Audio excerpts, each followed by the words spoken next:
gusto estar acá con ustedes esta tarde. Quiero presentar a Alejandra Nili, que es la investigadora que va a presentar ahora la presente ponencia. Contarles brevemente que Alejandra es psicóloga de nuestra universidad. Ella hizo su maestría en psicología clínica y a partir de ello hizo su tesis de magíster en el Centro de Neurociencia Social y Cognitiva. Básicamente ella trabajó con nosotros sobre temas de eh, factores cognitivos asociados a la adaptación social y neurocientífico, y ella siempre manifestó una importante interés por trabajar en temas de ciencias cognitivas y religión. Y bueno, esa inquietud de ella se fue encauzando también en su propia línea de trabajo, así que estamos frente a una investigadora que está iniciando su camino con gran fuerza. Ella es una investigadora brillante, de verdad que ha sido una de las mejores estudiantes que ha pasado por nuestro centro. Actualmente está haciendo su magíster en Data Science en la misma universidad porque le quedan gustando los números y las estadísticas y la investigación con ciencias cognitivas. Y, y actualmente también está trabajando en el Instituto de Derechos Humanos, así que también está colaborando por esa parte. Bien, ¿qué nos va a presentar hoy día Alejandra? Ella, en esta inquietud personal de abordar la pregunta sobre el sentimiento religioso y cómo eso está asociado a la adaptación social, inició ella con mucho entusiasmo este proyecto. Está pre-registrado, de hecho ya está lo que ha presentado hoy día, y nos va a hablar cómo la religiosidad y la autoestima se vinculan a aspectos de adaptación social, principalmente en población socialmente vulnerable. Así que dejo con usted a Alejandra, que va a presentar su trabajo en este momento. Así que, bienvenida, Alejandra. Muchas gracias, David, por la generosa presentación. Como bien decía David, les voy a hablar del rol diferencial de la religiosidad y la autoestima en la adaptación social, que lo que hicimos fue en el fondo estar comparando el rol de la religiosidad y la autoestima en contextos vulnerables versus personas que no viven en contextos vulnerables. Me tomé la libertad de cambiar un poco la sección de la presentación, entonces voy a partir por la motivación, porque creo que es bueno partir contextualizando de dónde surge este proyecto. El Centro de Neurociencia Social y Cognitiva, que es donde está David Huepe, donde estuve trabajando yo, y en el fondo David Huepe dirige todo el quehacer del centro, y su foco principal ha estado hace un buen tiempo ya en la adaptación social, especialmente en la habilidad social, en el entendido de que si bien las personas que viven en una alta vulnerabilidad social tienen eso en común, se adaptan de forma diferente al contexto, a las dificultades que se presentan, etcétera, algunas con más éxito y otras con menos éxito. Entonces, un poco la pregunta viene dada porque ¿qué genera esa diferencia? Porque algunos se adaptan mejores que otros a las dificultades del contexto. También, a medida que se fue desarrollando esa investigación, empezó a aparecer en el centro y en David también un interés por cómo el pensamiento mágico podría estar involucrado en esta adaptación social, y el pensamiento mágico considerado como las atribuciones ilógicas de causalidad que se hacen sin pruebas empíricas para poder interpretar la realidad. Entonces, cómo es que muchas veces cuando tenemos dificultades recurrimos a este pensamiento mágico, pero que eso también puede favorecer, ya que por ejemplo nos puede dar ánimo para enfrentar mejor algunas circunstancias, o nos puede jugar en contra porque nos impide realizar otros juicios más lógicos para interpretar la realidad de forma tal vez más exitosa, tal vez no. Son hartas las dudas que hay respecto de estos mecanismos, entonces por eso también la curiosidad de investigarlo. Y también había una necesidad de evaluar esto que ya se venía estudiando en contextos de vulnerabilidad social, en un grupo control, para ver si los mecanismos que estaban ocurriendo eran diferenciados o no. En paralelo, yo estaba interesada en la religiosidad, había leído que se ha visto que religiosidad está relacionado con bienestar, con pensamiento mágico, con coping, que es como una especie es parecido al concepto de adaptación propiamente tal, pero el coping tiene más que ver con el mecanismo inmediato para sobreponerse a dificultades o a elementos estresantes. Y en esa búsqueda de literatura me di cuenta que, claro, estábamos súper relacionados con lo que estaba pensando David, con lo que estaba trabajando él. Entonces dijimos, ya, resolvamos esta discusión teórica que no está zanjada en el fondo, porque habíamos visto que si bien muchos estudios decían que religiosidad y bienestar estaban positivamente relacionados, otros decían que no. Entonces, tratemos de resolver eso, y además que faltaba, habíamos notado que faltaba información contextual, o sea, no se evaluaba las diferencias respecto de la religiosidad en diferentes contextos, y tampoco en Latinoamérica. Entonces, eso es un poco la motivación / introducción. Había evidencia que sugería que religiosidad y autoestima están positivamente relacionadas. ¿Por qué autoestima? Eso me faltó contextualizar. En las investigaciones que había estado realizando el centro, se vio que autoestima estaba muy relacionado a adaptación social en contextos vulnerables. O sea, una autoestima positiva generaba un impacto fuerte para tener mayor adaptación social en contextos vulnerables. Pero no sabíamos qué pasaba con el grupo control, y yo tenía la sospecha de que podía haber un mecanismo entre religiosidad y autoestima que pudiesen estar empujando hacia una mejor adaptación social. En contextos vulnerables versus contextos no vulnerables. Entonces queríamos ver esa diferencia. Así que decidimos hacerlo, y porque también autoestima y religiosidad en la literatura de forma independiente también se habían visto relacionados a elementos de la adaptación social. ¿Qué es la adaptación social? Bueno, es la capacidad de afrontar, comprometerse, relacionarse y cooperar con otros y con el ambiente, ajustando las propias conductas y los propios pensamientos para poder adaptarse al entorno. Y bueno, está este panorama. La religiosidad y la autoestima se relacionan con adaptación social, al parecer, otros dicen que no, y si bien esta literatura está principalmente enfocada en países weird, o sea, en países que son western, educated, industrialized, rich y democratized. Entonces nosotros dijimos, bueno, tenemos que aplicarlo en Latinoamérica, y ya que tenemos la posibilidad de aplicarlo en Chile, tratemos de ver qué pasa.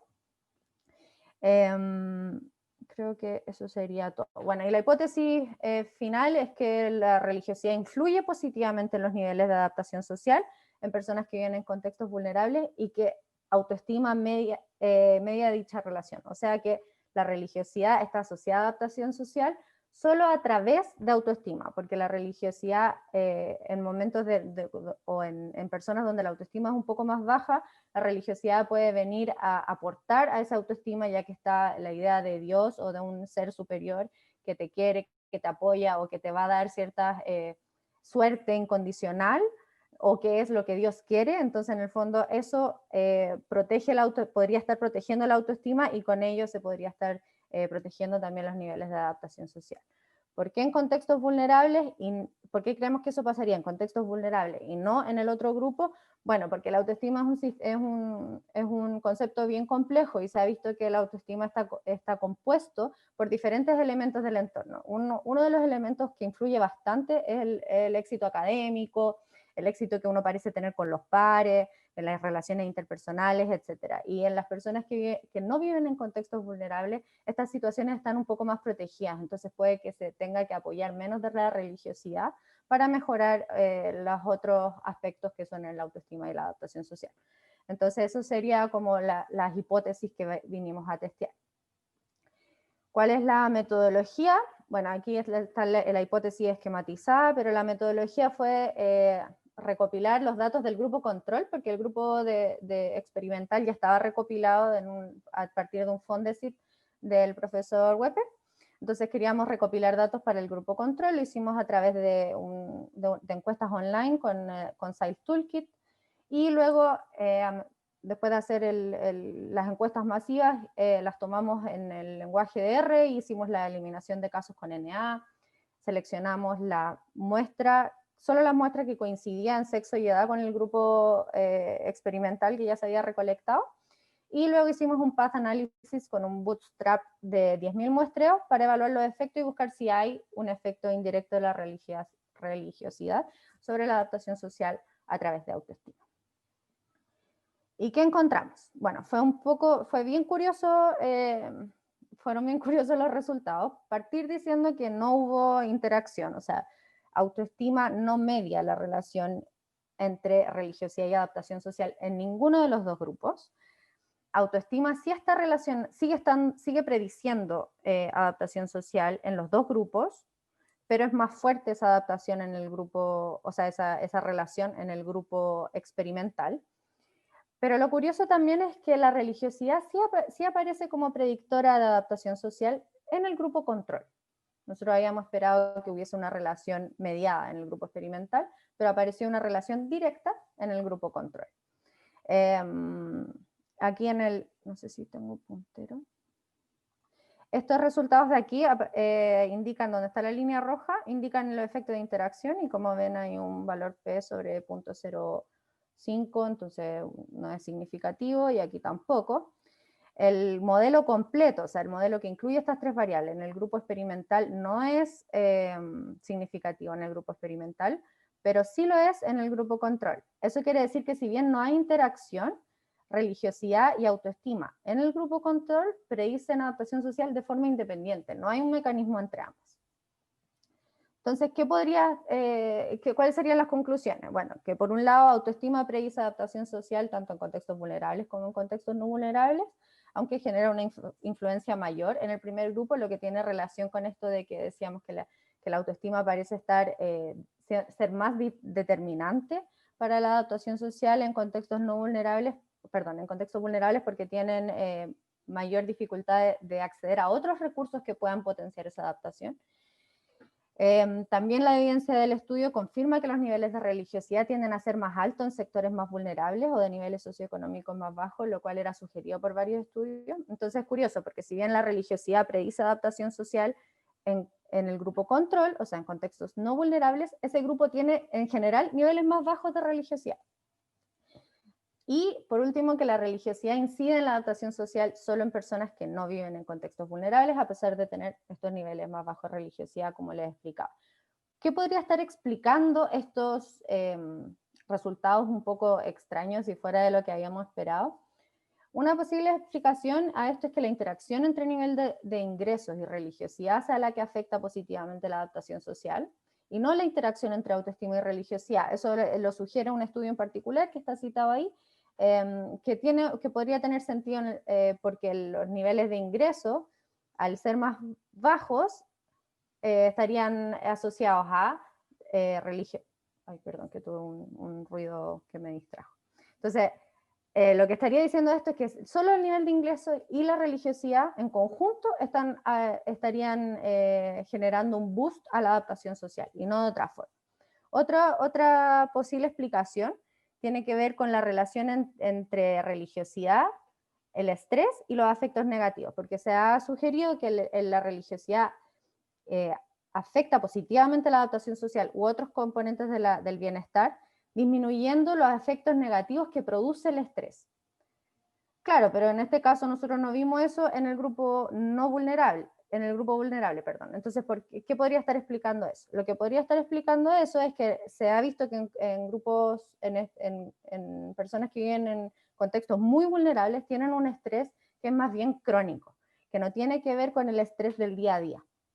Entonces pasa que estos estudios que se han visto miden el estrés solo en cuanto al estrés percibido diario, que es como el estrés común que todos nosotros habremos vivido como respecto al trabajo, etcétera, pero no es un estrés social crónico que tiene que ver con que no hay dinero para alimentarse, con dificultades respecto de la seguridad, alimentación, preocupaciones de seguridad básicas de la familia y de la misma persona.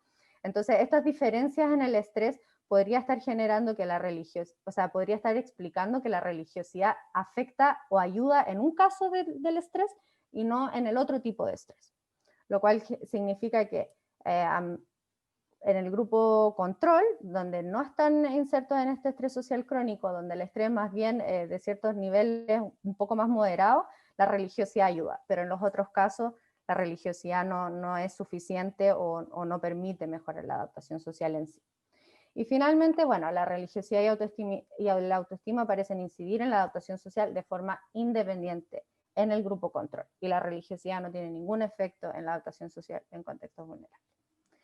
Bueno, agradecer profundamente a David Huepe, que me ha acompañado en toda mi formación como académica, que ha sido un gran apoyo, Gorka Navarrete igual, que no está aquí, pero lo queremos mucho, y a Michel Van Elk, que es el otro colaborador, un profesional, un profesor de Ámsterdam, que hemos estado trabajando entre los cuatro este proyecto, y como decía David, Hicimos un preregistro en la revista Frontiers in Psychology, ya está aceptado, así que es cosa de sacar los resultados y publicarlo. Y obviamente a los amigos y colegas por ayudarme a recopilar los datos, y a la formación de estudiantes en investigación, FEI 2020.